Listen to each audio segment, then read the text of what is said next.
You're listening to The Greg Kelly Show.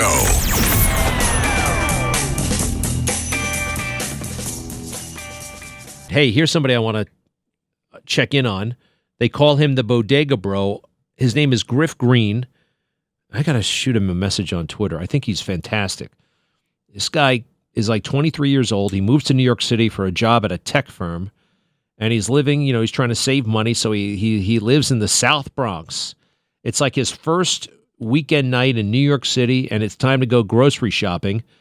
And there are no grocery stores around him. He has to go into bodega after bodega. And we know that, bodegas are, a little bit of an adventure, right? They're cramped. They're kind of smelly. You got a cat in there. It's not exactly Whole Foods. And this guy points that out. He grabs his camera and he says that all. Cut 29. Okay, so I just moved to New York and I'm trying to go grocery shopping. And so I type in like grocery stores on my Apple Maps. And like every one I go to, like I'm walking to, like they're like this or like this. Like, bro, that's not a grocery store. Like I'm trying to get like eggs, yogurt, like cheese, like that, right? Like, look at this place.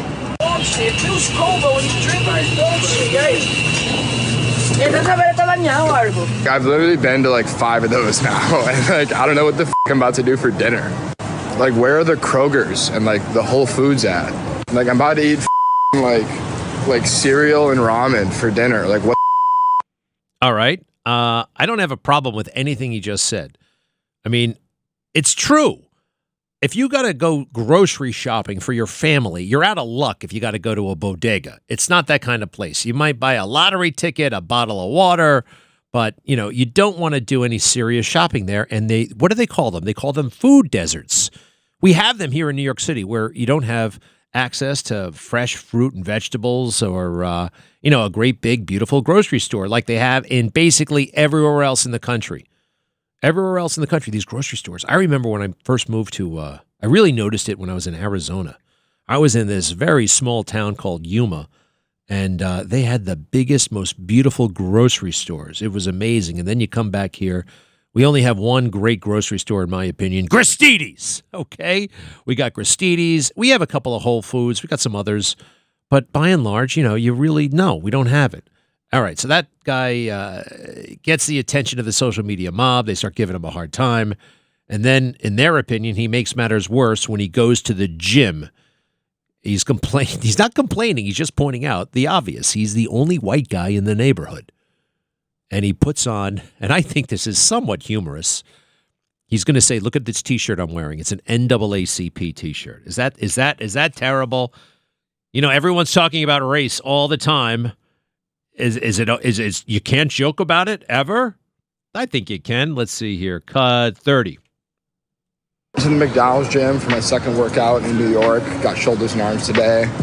I'm in the Bronx for a few weeks, so I'm like the only white dude in this whole gym. So I got this NAACP shirt, so these people vibe with me more. All right. It's totally fine. It's totally fine. No, well, he said these people. Oh, my gosh. How racist can you get? That's not racist. I would find it funny if a similar situation, if some guy, let's say he happened to be a person of color. What is a overwhelmingly white town? New Canaan, Connecticut, right? New Canaan, Connecticut. If a fellow who happened to be African-American or let's say was from Nigeria and put on a Make America Great Again hat and said, I'm trying to fit in here. Ha, ha, ha.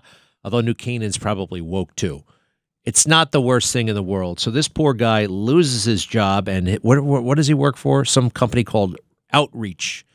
And Outreach says, this does not comport with our values. What values does your silly tech company have? Values. Every company has to talk about their values. Values. What about the First Amendment? What about freedom? What about freedom? Do you value that? I guess not. They can the guy. Because a couple of jerks with time on their hands criticize you for 10 minutes on the internet. You realize they move on very quickly. They move on so fast. You can only stay mad at one thing for a finite amount of time, and then the mob moves on. But these corporate types don't get that. They don't understand. Let me know if you need a lesson. I can help. I'll be right back. But what about the doubts that they sowed about law enforcement in our country? and how systemically racist it all is, right? And how cops were actually, police is a vestige of slavery. Did you know that? This is the theory of Nicole Hannah Jones and her ilk, that police were started as squads to catch slaves. Now, that's not true, actually, and you can go way, way, way back. Policing actually started in the UK, in the United Kingdom, and they got constables, and that's where it started. No, this was not a anti-slavery or a runaway slave patrol. But now you get pulled over, and all these thoughts kind of may cross your mind because you get a steady diet of all this stuff. Police are racist. This is a systemically racist country. Police have no right. They're targeting you. And I see white people, black people, Asian, everybody's mouthing off to the cops.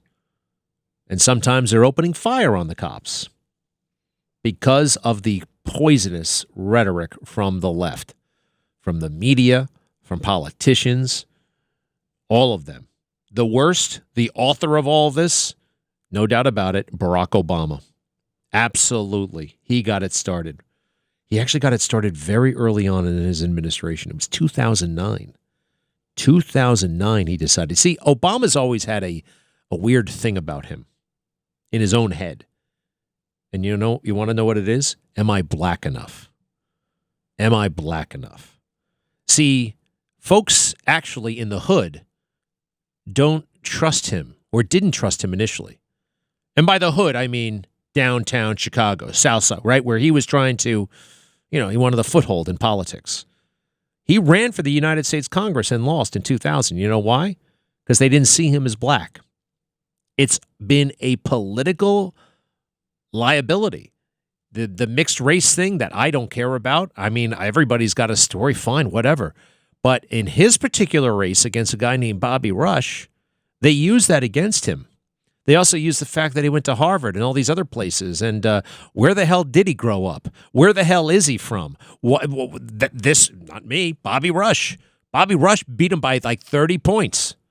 He was in such a rush to be somebody, Barack Obama was. So he pretended to be a centrist when he was trying to charm us back in 2008. And then he gets in there and he goes full-blown radical. Full-blown radical. Why the hell was he opening his big mouth about a traffic stop? Remember Professor Gates at Harvard University? Professor Gates at Harvard is locked out of his house and goes through the window. And a neighbor sees this, and not all neighbors know each other these days. Sorry, it's true. It's America. We don't have block parties anymore. Some do, most don't. A neighbor sees some guy going through the window and thinks the place is being robbed. So they call the cops, and the cops show up, and they're like, "Who are you? We just got a call." And he's like, "I live here, God. Who are you? How dare you question me?" So Gates got so mad and so abusive that they actually arrested him because they could not. He was very belligerent. Now you could say, well, the cops are there trying to prevent a burglary. Yes, a mistake was made. And Barack Obama himself knows Professor Gates well enough to know that he flies off the handle, that he's got a great big chip on his shoulder at times. And that's what happened. So he's president, and this is the thing that he wants to talk about. He arranges it so he's asked about this. He calls the cops stupid. He says they're dumb. He says they're racist, and this never should have happened. That's how it started. Remember, then they had the beer summit. They had the beer summit because everybody was angry at Obama for saying this stuff. And then actually people on the left were angry that he had the beer summit.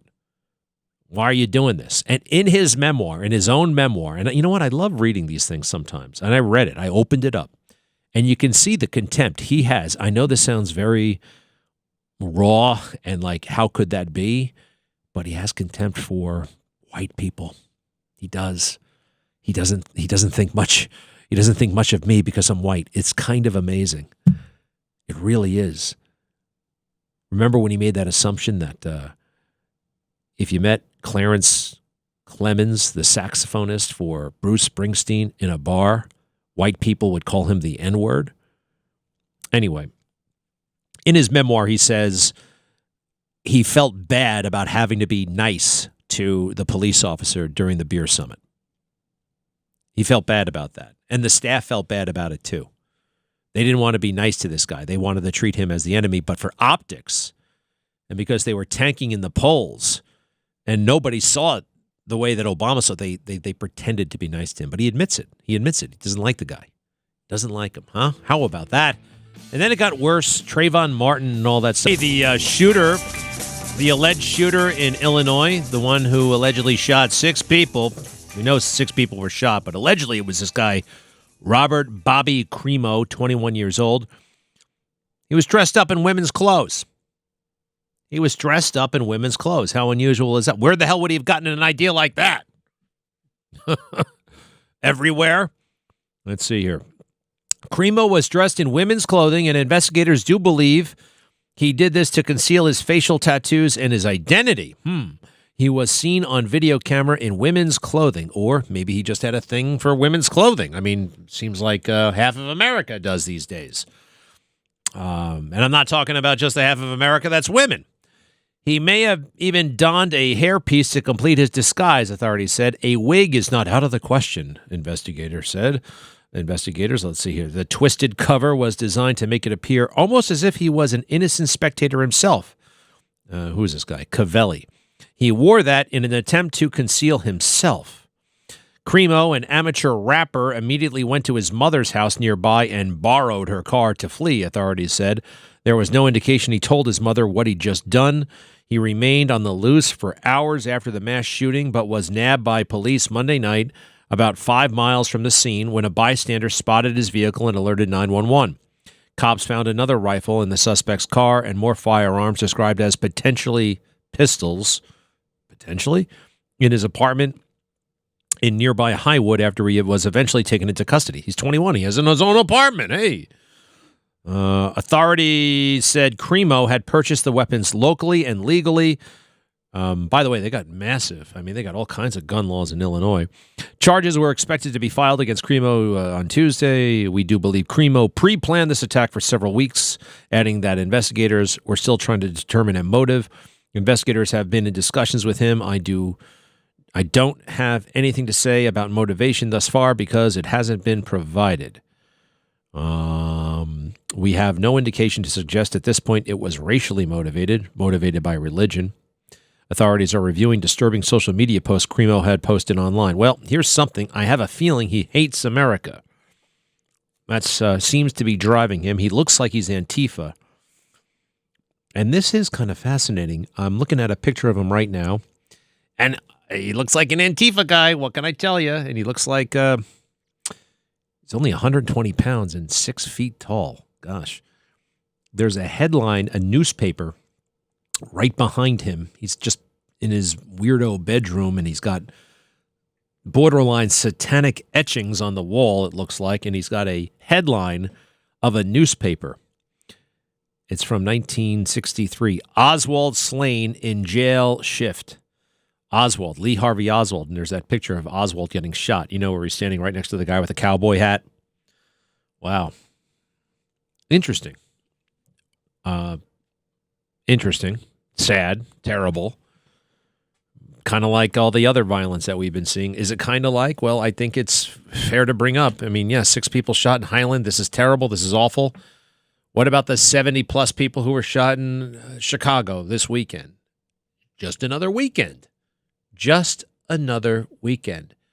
20-something people shot in New York City. 2 police officers shot in Philadelphia. If we had a president who was on it, you could make this stuff a priority. You could get on the phone with the district attorneys, with the chiefs of police. I heard footage over the weekend of... who was it? Nixon talking to Rockefeller about a prison riot. They were discussing Attica. This guy was not afraid because he knew the levers of power. He did, and he wanted to get things done, not just make sure his son didn't get indicted. And I think that's the only real motivation Joe Biden seems to have. You're listening to The Greg Kelly Show.